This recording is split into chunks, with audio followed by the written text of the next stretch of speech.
falar das consequências imediatas da Batalha do Lago Regilo. Escreveu a Batalha do Lago Regilo de maneira meio sintética. Foi uma batalha realmente violenta dos romanos contra os latinos, né, os antigos aliados, que estavam liderados pelo Otávio Mamílio, tirano de Túsculo, né? E o rei Tarquínio, já com quase 90 anos, participa, ele e os filhos dele, né, uma última tentativa de retomar Roma, né? Ele já tinha pedido ajuda para os etruscos via Porcena, agora pediu para os latinos. E acontece toda essa sublevação dos latinos. E um exército Volsco também estava a caminho, né? Só que o exército Volsco não chega a tempo, ele não participa da batalha. Há essa divergência, se ela aconteceu no ano 498 ou 496. Tito Livio coloca 498, o Dionísio de Halicarnasso 496. O Tito Livio coloca que ele era um dos cônsules, renunciou e foi escolhido ditador pelo colega. O Dionísio de Halicarnasso diz que o Aulio Postúmio não era cônsul, ele foi eleito ditador pelos cônsules. Também discutimos também que não se sabe onde aconteceu essa batalha, mas ela foi fundamental, essa batalha para Roma.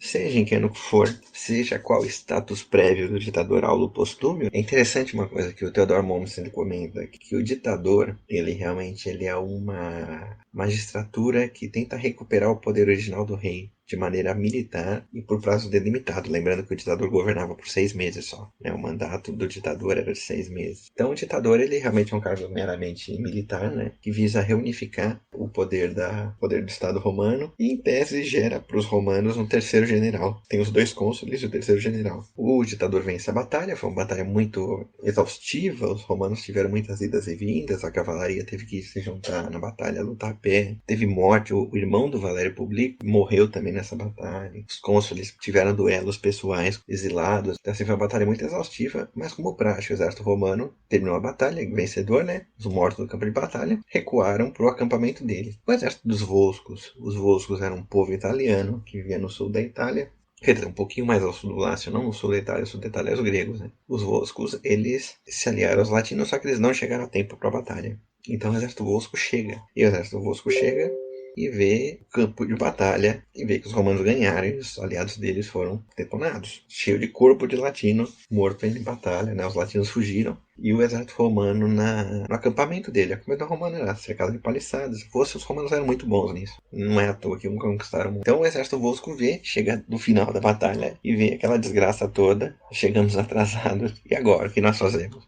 Aí surgem 3 opiniões no exército Volsco. A primeira opinião é o seguinte: os romanos estão cansados da batalha, estão no acampamento deles, vamos atacar o acampamento deles agora, vamos ganhar deles e vamos pegar tudo que eles ganharam na batalha. A segunda opinião foi o seguinte: não, vocês estão loucos, a gente acabou de marchar lá de baixo, lá da nossa terra até pra cá, e a gente vai entrar numa batalha agora contra o exército que tá animado e eufórico por ser vencedor. Não, vamos voltar pra casa. Não tem acordo, entendeu? Vocês são loucos de querer atacar agora no meio da noite. Finalmente surgiu uma terceira opinião, foi o seguinte: não, vamos parar aqui, porque se atacar, capaz a gente não vencer, e se recuar, a gente vai passar de fraco e capaz os romanos virem atrás da gente. Então vamos se fortificar aqui e pedir para vir mais ajuda, né? Quem sabe a gente pega alguns latinos também que estão insatisfeitos com o resultado da batalha e a gente resistir aos romanos aqui. Vai ficar esses 3 partidos, né, indecisos no meio da noite ali. Provavelmente acho que eles fizeram acampamento mesmo, mas tiveram uma quarta ideia, né? Baseada na terceira, que meio que foi necessária pela situação que eles estavam. Vamos mandar embaixadores para os romanos amanhã cedo e conversar com os romanos e dizer que a gente veio aqui para ajudar eles, né? Não sabe as nossas intenções, né? E vamos ver o que os embaixadores dizem, né? Se o exército romano tá muito fraco, se teve muitas baixas, a gente decide se a gente ataca ou volta para casa, né? Aí foi decidido isso, né?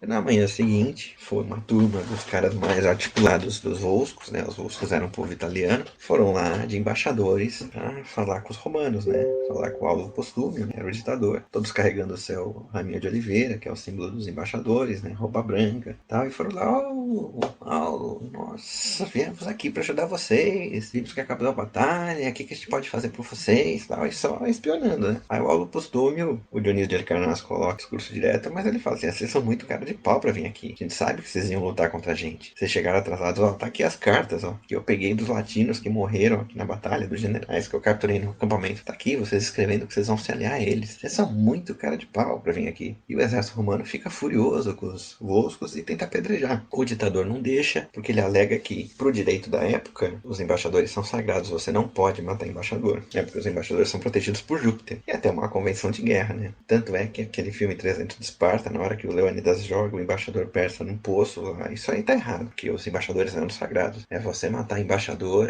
tirar canal de comunicação durante a guerra com outro povo, era um negócio assim, bárbaro, bárbaro. Não há nem discussão de como isso é bárbaro. Então Aldo Postume falou assim para os soldados, não, vamos apedrejar ninguém não, manda esses caras para casa, né? E a gente soube a patifaria que eles fizeram. A gente não é bobo não, tá? Bom, os embaixadores não foram apedrejados como o exército queria, mas foram presos. Então o Aldo Postúmio manda levar eles presos por um grupo de cavaleiros até o acampamento Vosco, né? E no dia seguinte preparou o exército para a batalha, né? Porque o exército Vosco estava ali, né? Mas os Voscos desistem e voltam para casa. Falam, já era. Passam vergonha, vão voltar para casa.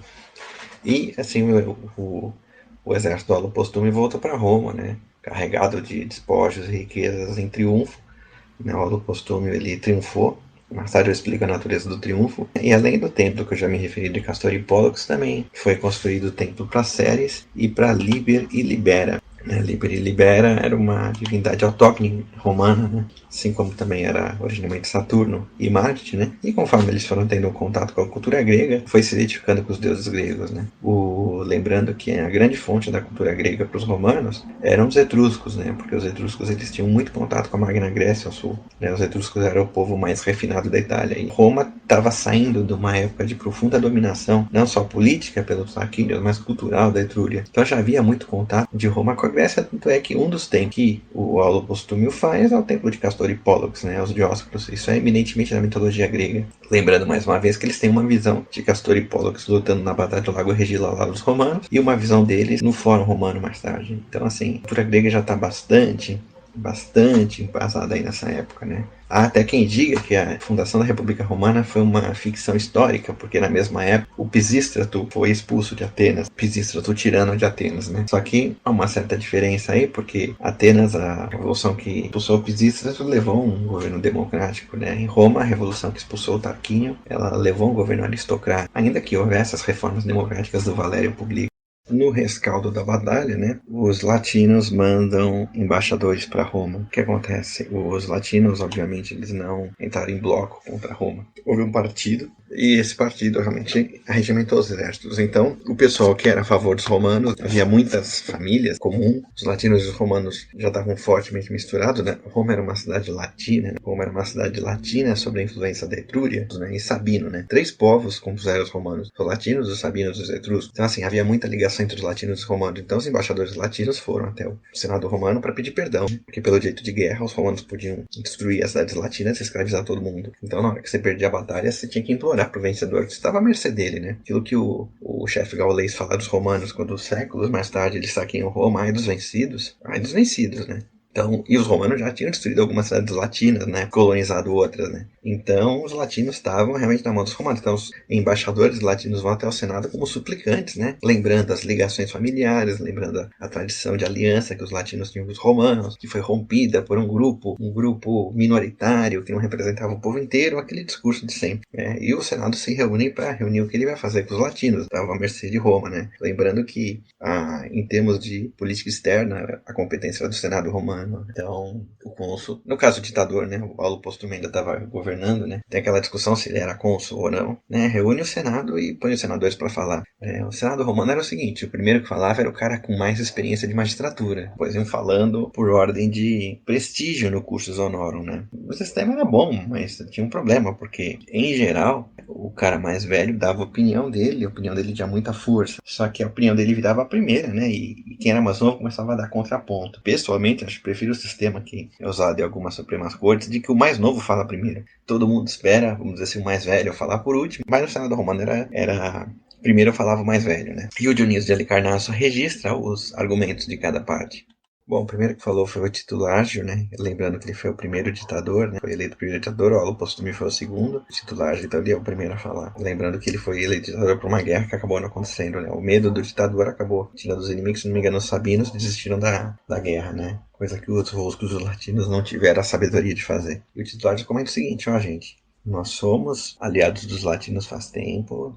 nós temos parentes lá, e é o seguinte, a gente tem que administrar a nossa boa sorte, né? A nossa boa fortuna. O conceito de fortuna na antiguidade era muito comum, né? Roda da fortuna, que na Idade Média se torna essa iconografia da roda da fortuna. Então o titular ele fala, ó, a gente tem que administrar, hoje a gente tá por cima, amanhã a gente tá por baixo, a gente vai destruir as cidades latinas todas, vai escravizar eles, nós temos irmãos, temos família. Outra coisa, não só o sangue, a glória de Roma vai ser perdoar os vencidos. É interessante porque a ideia de punir os soberbos e perdoar os vencidos, ela era meio que orgulho romano. Isso aí tá na Eneida, isso meio que tá na toda a obra do Tito Livio, né? Inclusive, no primeiro capítulo da Cidade de Deus, Santo Agostinho meio que tira sarro disso. Ele fala que isso aí é uma forma também de soberba, né? A cidade dos homens quer se arrogar o direito de punir os soberbos e perdoar os vencidos, os humildes, né? Isso é um atributo divino, né? A cidade dos homens tentando roubar um atributo divino, né? Enquanto a cidade de Deus, ela se humilha e ela ganha a sabedoria de Deus por isso. Mas enfim, o argumento do titular é esse.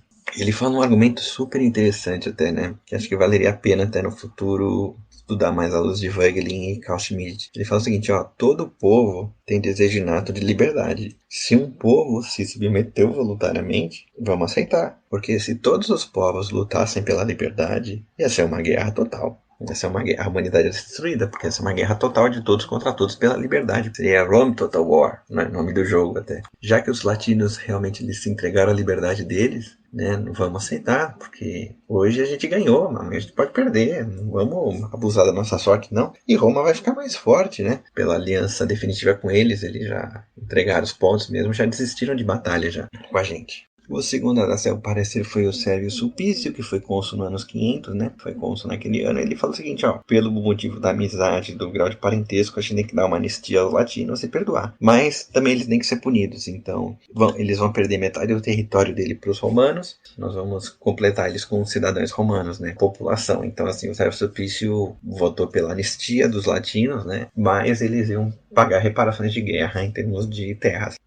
Finalmente falou um senador chamado Espúrio Cássio, e ele comenta que ele estava surpreso com a inocência dos senadores em querer perdoar os latinos por um crime tão grave. Os latinos romperam os tratados feitos pelos deuses. Se Roma não os punisse, só ia mostrar que Roma é fraca e Roma não sabe exercer o seu direito. Também lembrou que os latinos sempre, ao contrário do perdão, eles sempre trariam ódio contra Roma, lembrado dessa batalha. Em certo sentido, você vê realmente na história, povos derrotados ficam sempre com aquele papinho, ai, o fulano destruiu a gente, acabou. Por causa fala assim, os latinos nunca vão ser nossos amigos e eles vão sempre ter esse ódio contra a gente. Precisam ser punidos mesmo como um exemplo, porque eles vieram nos atacar, né? E não só isso, vieram tirar nossa liberdade, né? Eles eram os Tarquínios, eles mesmos tiveram um tirano, um Mamílio, né? Meio que naquele argumento do Horácio Cocles contra o Porcena, né? Os de Porcena, vocês perderam sua liberdade e vêm tirar a nossa liberdade, né? Então, esse Espúrio Cássio comenta isso, ele fala o seguinte, ó, e outra coisa, na história a gente já destruiu várias cidades latinas, né? A hipocrisia de dizer que a gente não vai destruir nenhuma. E Alba Longa, que era mãe de Roma, foi destruída pelo rei Tuto Hostílio, e vieram todos morar em Roma, e Roma não ficou fraca, ficou mais forte. Várias famílias nobres vieram de Alba, né? Então, isso aí que vocês estão falando não tem cabimento, não, de ficar perdoando os latinos, não, eles têm que ser punidos severamente pelo que eles fizeram.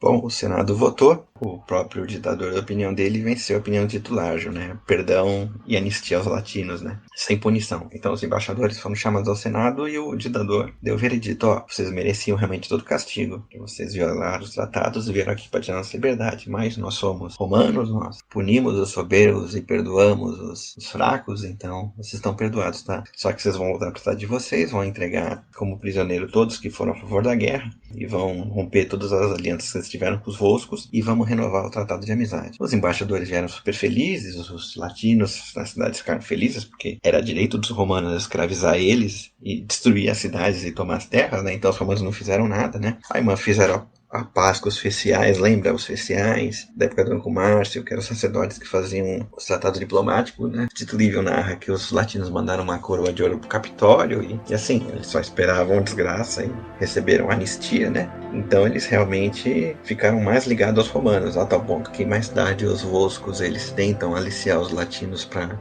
uma nova guerra com os romanos, né? Porque os Volscos estavam com o exército razoavelmente intacto e estavam preocupados com os romanos, e os latinos pegam esses caras, amarram, enchem eles de pancada e entregam para Roma como prisioneiro, né? Então assim, os latinos ficaram no maior amor e maior amizade com os romanos, né? E realmente eles entraram dentro do Império Romano e ali ficaram, né? haveria mais tarde guerras, mas guerras por direito entre os latinos, né? A Batalha do Lago Regilo marcou a submissão dos povos latinos a Roma mesmo, e Roma consagrada como a chefe dos latinos mesmo, né? Como cidade-chefe da Liga Latina, e o Lácio era romano e já tava favas contadas na história, né?